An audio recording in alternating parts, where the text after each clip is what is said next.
Good morning, dear sixth class. Dear sixth class, today we are starting chapter number 7, Ashoka, the emperor who gave up war.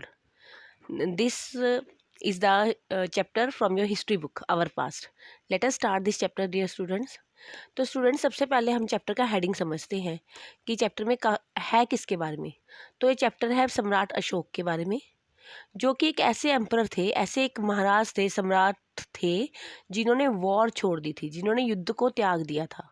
तो इस chapter में हम पढ़ने वाले हैं अशोक के जीवन के बारे में, उनका किंगडम कैसा था, कैसे उन्होंने अपने आप को इस्टेब्लिश किया, और ऐसे क्या रीजंस थे जिनकी वजह से अशोक ने वॉर छोड़ दी। तो let us start this chapter, dear students. A very big kingdom and empire. कहते आपने, जस्ट वेट,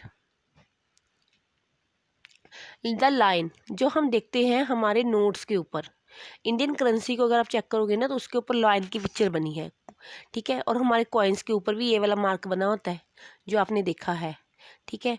तो ये कहाँ से आए, ये हमने हमारे नोट्स के लिए कैसे चूज़ किए, तो इसकी एक बहुत लॉन्ग हिस्ट्री है। देखो सुनो, ये एक्चुअल में स्टोन के ऊपर बने हुए हैं, जो ये आप देखते हो ना, लाइंस, 3 लाइंस जो नज़र आते हैं आपको, पर एक्चुअल में ये 4 लाइंस हैं।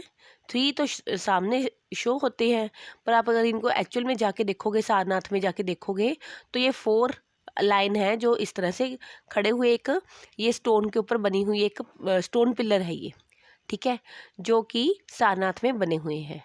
अशोका जो है वो एक ग्रेटेस्ट रूलर है हिस्ट्री का, और उसकी जो इंस्ट्रक्शंस थी, जो भी उसने इंस्ट्रक्शंस दी अपने सब्जेक्ट्स को, सब्जेक्ट्स मतलब अपनी प्रजा को, वो सब पिलर्स के ऊपर क्या है, राइट की हुई हैं। इंस्क्रिप्शंस का मतलब होता है ना, जब पिलर के ऊपर खुदाई की जाए या किसी भी स्टोन सरफेस के ऊपर जब खोद के लिखा जाए तो उसे हम इंस्क्रिप्शंस कहते हैं, ठीक है।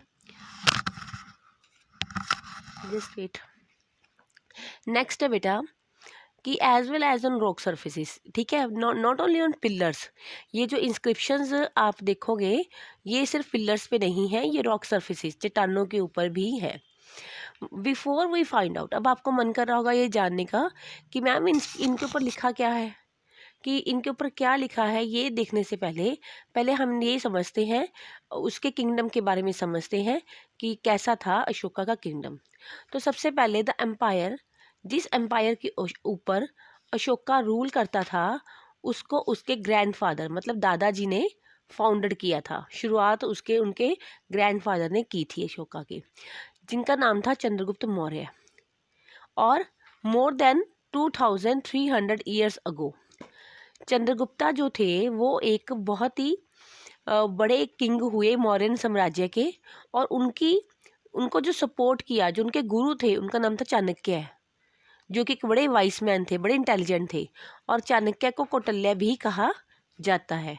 और चाणक्य के जो विचार है वो इतने बड़े अर्थशास्त्री थे कि उन्होंने ही चंद्रगुप्ता को एक्चुअल में गाइड किया था कि साम्राज्य को कैसे चलाना है। और चाणक्य के जो विचार हैं वो एक बुक में लिखे हुए हैं, जिस बुक का नाम है अर्थशास्त्र। और ये बेटा बहुत ही फेमस बुक है, और ये लाइन आपको लर्न करनी है अच्छे से कि who was the supporter of Chandragupta Maurya, the name of the person is Chanakya है, या who was the Guru of Chandragupta Maurya है, दैट इज चाणक्य, और यू कैन से कौटिल्य। तो कौन सी बुक को उन्होंने लिखी है, the name of the book is अर्थशास्त्र। नेक्स्ट है स्टूडेंट्स डायनेस्टी। ये वर्ड ना आप अक्सर ही पढ़ते हो, डायनेस्टी, और मैं आपको कई चैप्टर्स में इसके बारे में बता भी चुकी हूँ कि कोई भी एक राजवंश, ठीक है, कि जब एक ही सेम फैमिली के लोग रूलर बनते हैं एक के बाद एक, तो उसे हम डायनेस्टी कहते हैं। तो इसीलिए जो अशोक भी है, अशोक का जो किंग है वो मौर्यन डायनेस्टी से बिलोंग करता है, क्योंकि पहले उसके ग्रैंडफादर थे चंद्रगुप्ता जो कि किंग थे, फिर उनका बेटा बिंदुसरा किंग था, फिर बिंदुसरा का बेटा अशोक किंग था। तो ये क्या है, ये मौर्यन डायनेस्टी है। Let us move further. तो ये एक चीज़ है कि the place where inscription of Ashoka have been found marked with red dots. Red dots के साथ यहाँ पे जो भी आप देखोगे रेड डॉट्स, वो सारी जगहें हैं जहाँ पे अशोका की बनवाई हुई इंस्क्रिप्शंस हमें देखने को मिलती हैं। तो इससे आपको एक चीज़ और पता चलती है कि उसका एम्पायर कितना बड़ा था, जहाँ पे अशोका की इंस्क्रिप्शंस मिली हैं। देखो, ये देखो मैप, मैप में अगर आप ध्यान से देखो तो यहाँ पे एक तो आपको पाटलिपुत्र नज़र आ रहा है, जस्ट वेट, ये एक तो पाटलिपुत्र नज़र आ रहा है ना, पाटलिपुत्र ये अशोका की कैपिटल थी। और यहाँ पे उज्जैन है, ये भी उनका बहुत बड़ा राज्य था। ये तक्षशिला है, ये भी बहुत इंपॉर्टेंट है, इसके बारे में भी हम पढ़ेंगे। तो और भी कई बड़े ही फेमस, ये कलिंगा देख लो ध्यान से, कलिंगा इज़ इम्पॉर्टेंट, इस चैप्टर में हम कलिंगा के बारे में भी पढ़ेंगे, ठीक है। तो ये है उस टाइम का, ये सारे नाम आजकल नहीं आपको देखने, ये चीज़ देखो, सांची, सांची स्तूपा बने हुए यहाँ पे, कलिंगा को ध्यान से देख लेना, ओके, ठीक है। और पाटलिपुत्र, ये सारनाथ, इलाहाबाद, लुम्बिनी, ये सारे इंपॉर्टेंट हैं अगर आप पढ़ रहे हो किसको, मौर्यन एम्पायर को, ठीक है। तो यहाँ पे देखो कहते there were several cities, empire में बहुत सारी ऐसी सिटीज़ हैं जो आप रेड डॉट से देख रहे हो। इसमें पाटलिपुत्र मैंने आपको दिखाया, तक्षशिला, उज्जैन। तक्षशिला जो है वो gateway of the north west है। अब ये देखो तक्षशिला इधर है, ये नॉर्थ, ये वाली डायरेक्शन वेस्ट, तो नॉर्थ वेस्ट की तरफ जाने के लिए तक्षशिला, ठीक है। उसके बाद है central, including central Asia, while Ujjain है वो रूट है नॉर्थ से साउथ इंडिया में जाने का। ये देखो मैं आपको उज्जैन दिखाती हूँ, ये दिस इज़ उज्जैन, तो इस साउथ की तरफ जाने के लिए उज्जैन इज़ बेटर। तो मर्चेंट ऑफिसर्स या फिर क्राफ्ट पर्सन, शायद ये लोग इन्हीं सिटीज़ में रहते होंगे, रहते थे इन्हीं बड़े बड़े शहरों में। उसके बाद इनके ये नहीं है कि सिर्फ शहर ही थे मौर्यन एम्पायर में, विलेजेस भी थे यहाँ पे, जहाँ पे फार्मर्स रहते थे इन विलेजेस में। हार्डर्स जो पशुओं को पालते हैं वो लोग रहते थे। और सच एरिया जैसे सेंट्रल इंडिया में देयर वर फॉरेस्ट्रीज, आपको पता ना ये वाला जो इंडिया, सेंट्रल इंडिया, यहाँ पे जंगल थे, वहाँ पे पीपल गैदर भी करते थे फूड को फॉरेस्ट से, और एनिमल्स को भी हंट करते थे फूड के लिए। People in the different part of the empire spoke different languages में भी, जस्ट वेट, हम तो काफ़ी आगे आ गए, जस्ट वेट,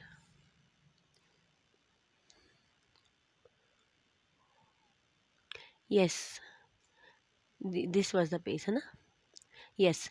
तो लोग डिफरेंट डिफरेंट लैंग्वेजेस बोलते थे, they probably at different kind of food, वो अलग अलग तरह के फूड खाते थे, एंड वो डिफरेंट काइंड ऑफ क्लोथ्स, और अलग अलग तरह के कपड़े पहनते थे। अब यहाँ पे एक छोटा सा क्वेश्चन है कि एम्पायर और किंगडम में क्या डिफरेंस है। बच्चे जो किंग है ना, किंगडम में किंग है, तो इसका तो किंगडम का जो रूल चलाता है वो किंग चलाता है, राजा चलाता है। और एम्पायर का होता है एम्परर, एम्परर होता है सम्राट, ये होता है एम्पायर, होता है साम्राज्य है, साम्राज्य है, ठीक है। तो एम्परर्स जो होते हैं, जो एम्परर्स होते हैं उनको ज़्यादा रिसोर्सेज की ज़रूरत होती है किंग्स से, क्योंकि जो एम्पायर्स हैं वो बड़े होते हैं किंगडम से, और जो एम्पायर होते हैं उनको लार्ज आर्मी चाहिए होती है। इसलिए जो एम्पायर हैं बड़े बड़े, उनको काफ़ी सारे ऑफिसर चाहिए होते हैं जो टैक्सेस को कलेक्ट करें। तो एम्पायर काफ़ी बड़े होते हैं, जबकि किंगडम जो होते हैं वो स्मॉल होते हैं, छोटे होते हैं। उसके बाद नेक्स्ट हमारा टॉपिक है बेटा रूलिंग द एम्पायर। तो इससे आपको समझ आ रहा है कि जो अशोका है वो बहुत ही बड़ा किंग है, क्योंकि वो एम्पायर को रूल करता है। कहते एज एम्पायर बड़े लार्ज होते हैं और डिफरेंट पार्ट्स वर रूल्ड डिफरेंटली, तो हर एरिया को अलग अलग तरीके से रूल किया जाता है। जो एरिया पाटलिपुत्र के आसपास है उसको तो डायरेक्ट एम्परर खुद कंट्रोल में रखता है अपने, जो उसकी कैपिटल है पाटलिपुत्र जैसे, तो वहाँ पे तो एम्परर का अपना कंट्रोल है। इसका मतलब ये है कि जो ऑफिसर्स को अपॉइंट किया जाता है वहाँ से टैक्स कलेक्ट करने के लिए, क्योंकि देखो टैक्स कलेक्टर आज भी होते हैं और एंशिएंट इंडिया में भी होते थे, क्योंकि कोई भी अगर किंग है, कोई भी गवर्नमेंट है, उसको टैक्स ही चाहिए होते हैं वेलफेयर प्रोग्राम्स करने के लिए। तो यहाँ भी जो किंग हैं वो टैक्स कलेक्ट करते हैं, जो फार्मर से, हर्डर से, जो क्राफ्ट का वर्क काम करते हैं उन लोगों से या ट्रेडर से। तो यहाँ पे जिम्मेवारी किसको दी गई है, ऑफिसर्स को। और जो who lived in the villages and towns in the area, जो उस विलेज में, उन टाउन्स में रहते हैं, उन ऑफिसर्स को ये ड्यूटी दी गई है। और ये जो ऑफिसर्स होते हैं उन लोगों को पनिशमेंट भी देते हैं जो किंग के रूल्स को ओबे नहीं करते या डिसओबे करते हैं।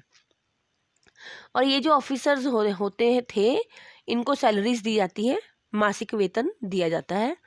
Messengers went to and fro, अब टू एंड फ्रो क्या है? टू एंड फ्रो बेटा एक न्यू वर्ड आया है आपको यहाँ पे। इसका मतलब होता है, ये एक ना पहले होते एक इडियम है। इसका मतलब होता है moving alternatively in different directions. कभी इस डायरेक्शन में मूव करना, कभी उसमें। अब देखो मैसेंजर है, कभी उनको नॉर्थ जाना, कभी साउथ जाना, कभी ईस्ट, कभी वेस्ट। तो ये एक न्यू इडियम है टू एंड फ्रो, इसको आप इस्तेमाल कर सकते हो। एक बड़ा ही सुंदर सा इडियम है। एंड स्पाइस, स्पाइस होते हैं जासूस, kept on watch on the officials. और जासूस भी रखे जाते थे जो इन ऑफिसर्स के ऊपर अपनी निगाह रखते थे। एंड ऑफ कोर्स जो एम्परर होता था वो खुद भी सब चीज़ों को सुपरवाइज करता था।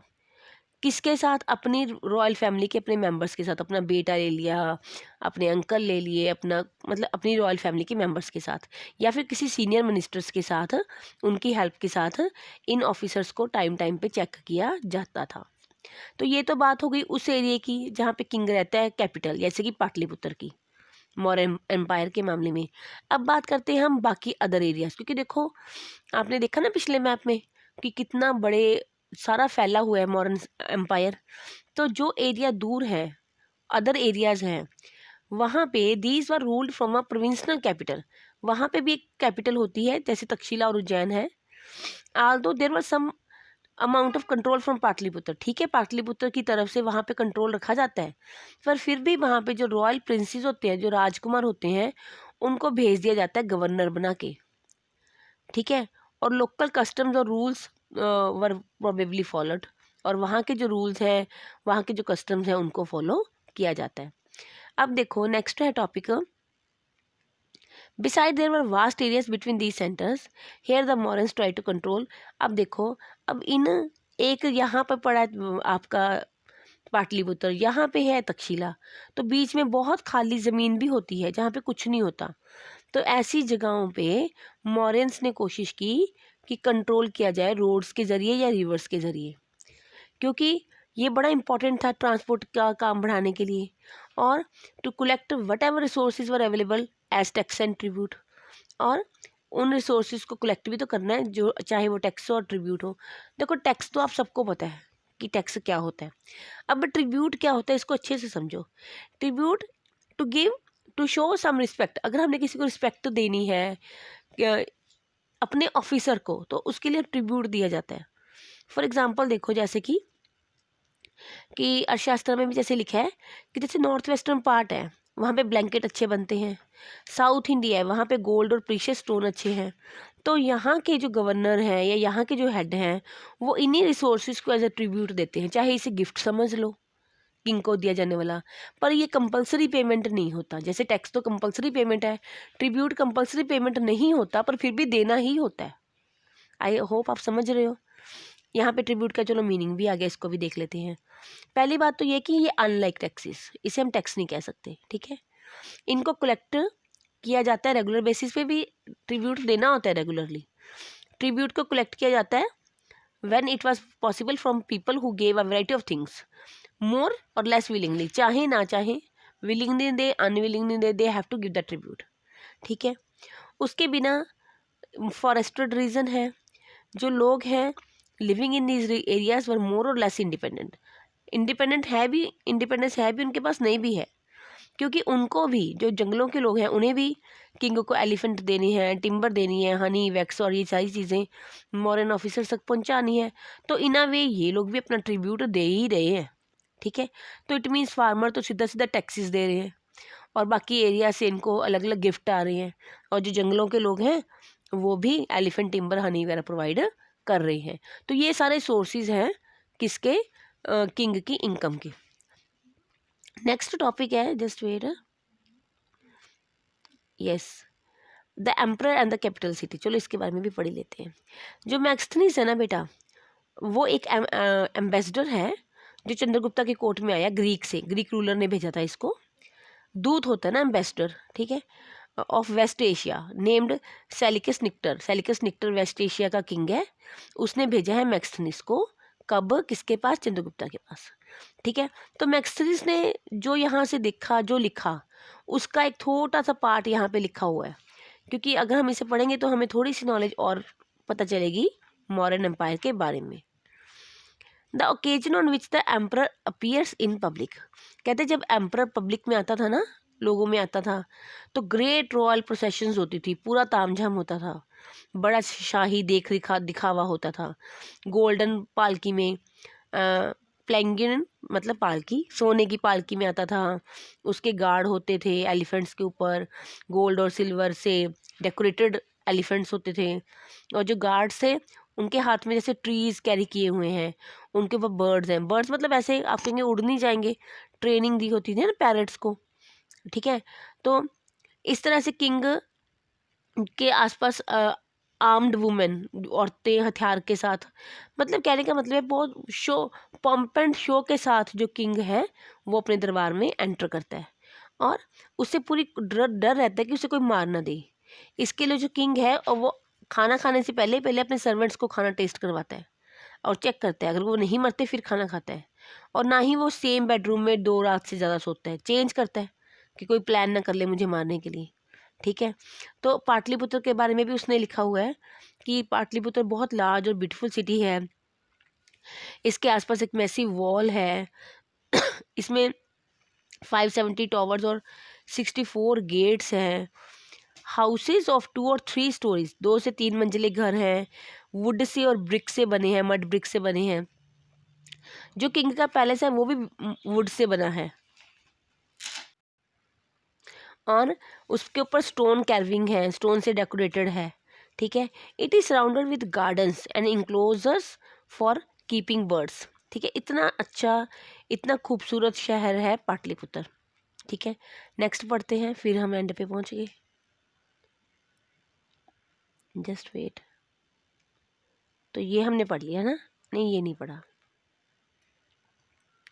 अब हम पढ़ते हैं अशोक का अ यूनिक रूलर, ठीक है। तो लेट अस स्टार्ट।